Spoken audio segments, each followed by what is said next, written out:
Hey everyone, and welcome back for another deep dive. We're going to be heading into some pretty harsh territory today, the desert. Yeah, the desert. Such an unforgiving landscape, Uh, you know? But it's incredible how life not only survives there, but thrives. it really is amazing, and that's why today we're diving into the world of the sand gazelle. One of the true icons of the desert. These animals are just masters of adaptation. They've developed all these incredible ways to not just survive, but flourish in that kind of brutal environment. Oh, absolutely. Everything about them, from their looks to their behavior, it's a testament to just how resilient nature can be. Okay, so first things first. When you picture a sand gazelle in your mind, what comes to mind? Elegance. I mean, they're graceful, almost ethereal, right? Especially when you see them against those rolling dunes. Totally. It's like they almost blend into the landscape. Ah. And their coat is so pale, like a white gold almost. Yeah, that pale coat is super important, not just for aesthetics, but for survival. It helps them reflect sunlight and regulate their body temperature. Oh, so it's like a built-in sun shield. Exactly. And it also helps them blend in with the sand, to avoid predators. Camouflage is key in the desert. Makes sense. So it's not just about looking pretty, it's a real survival tactic. Oh, for sure. Every feature has a purpose, like their dark eyes. Yeah, those eyes are striking. Like they hold ancient secrets of the desert. Huh, maybe they do. But practically speaking, those large eyes give them excellent vision, which again is crucial in a place where danger can come from anywhere. Makes you appreciate how every little detail is connected to their survival. It really does. But speaking of survival, let's talk about water. Because I know deserts aren't exactly known for being, lush oases. Right. Water is scarce, which is why the sand gazelle has evolved some pretty amazing ways to conserve it. Like what? Like how do they get enough to drink if there's hardly any water around? Well, their diet plays a huge role. They mostly eat desert plants. Desert plants. Yeah. How does that help with the water situation? You'd be surprised how much moisture those plants hold. They've adapted to store water really effectively. So the gazelles are basically eating their water. Pretty much. Their digestive system is incredible at extracting every bit of moisture from those plants. Okay, that's pretty smart. But like, how long can they go without actually drinking water, like from a source? Weeks, even months in some cases. It's pretty remarkable. Wow. How is that even possible? Well, they can tolerate higher body temperatures than most mammals.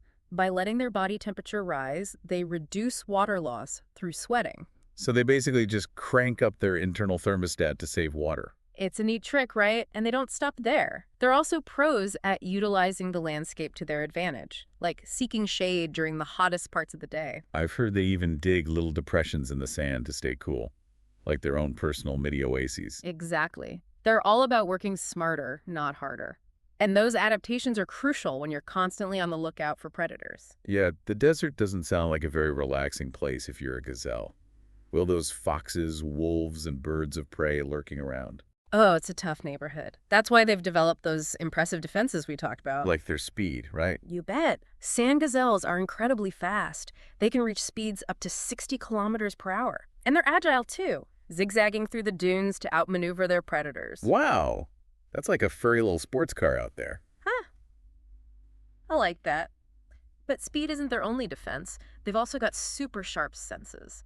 Sight, hearing, smell, all top-notch. So they can spot trouble coming from a mile away. Pretty much. And they're strategic about when they're active too, mostly sticking to dawn and dusk when it's cooler and some predators are less active. Like a well-planned desert commute. Exactly. Avoid the rush hour and the heat. Smart. Yeah. And they're not making these commutes solo, are they? No way. They're social animals, living in herds led by a dominant male. Ah, so there's some hierarchy involved. Definitely. The herd provides safety in numbers and helps them find food more efficiently. But things get a little more interesting during mating season. Oh, this is where the drama starts. You could say that. Males become super territorial, competing for the attention of females with elaborate displays. You'll see them strutting their stuff, clashing horns, the whole 9 yards. So the ladies get to choose the strongest, most impressive mate. It's a classic case of natural selection. The fittest genes get passed on. So after all the drama and the mating, how long until a new generation arrives? Gestation is about 6 months, and usually only a single fawn is born. Ah, a little desert baby. Yep, and they have a fascinating survival strategy, too. For the first few weeks of life, the fawn stays hidden in the sand. Really? Like completely buried. Not buried, but nestled down in a safe spot.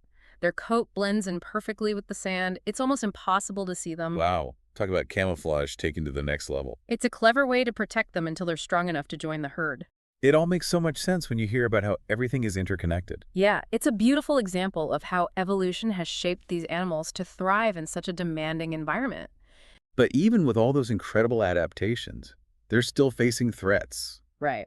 Yeah, unfortunately, you're right. The sand gazelle is currently classified as vulnerable on the IUCN Red List. What does that mean exactly? It means they face a high risk of extinction in the wild. Oh, that's a bummer. What's causing that? A few things. Habitat loss is a big one. Human development encroaches on their territory. And then there's hunting. Some people hunt them for food or sport. Oh, man.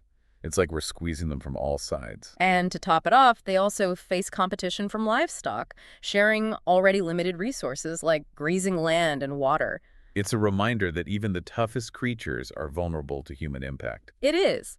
But it's not all bad news. There are conservation efforts happening around the world to protect the sand gazelle. Oh, that's good to hear. Like what? Well, in the UAE, for instance, there are some fantastic initiatives focused on habitat restoration and captive breeding programs. So they're trying to give the gazelle population a boost. Exactly. By protecting their habitat and helping to increase their numbers, they're giving the sand gazelle a fighting chance.